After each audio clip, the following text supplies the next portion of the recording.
अगर आपने अभी तक हमारा चैनल सब्सक्राइब नहीं किया तो अभी सब्सक्राइब करें और बेल आइकॉन को क्लिक करके हमारी लेटेस्ट वीडियोस के बारे में अपडेट। अस्सलाम वालेकुम, हमारे चैनल में खुश आमदीद।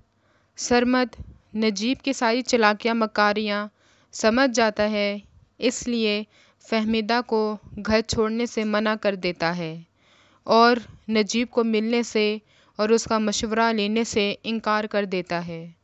उसे फहमीदा और उसकी बेटियों की पाशाई का यकीन आ जाता है। अगली किस्त में आप देखेंगे गुलनाज और इमरान इकट्ठे तो बैठे हैं, मगर मेरे ख्याल में अब गुलनाज इमरान से शादी नहीं करेगी, क्योंकि वो उसे कई बार धोखा दे चुका होता है। वो सरमद का प्रपोज़ल कबूल करके उससे शादी कर लेगी। सरमद मकान गुलनाज के नाम करके उनके पक्का ठिकाना बना देगा।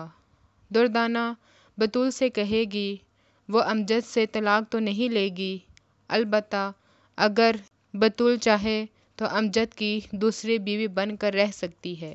हाजरा और रुकैया के पास सिवाय पछतावे और कुछ बाकी नहीं रहता। हमारी वीडियो को लाइक करें, शेयर करें और सब्सक्राइब भी।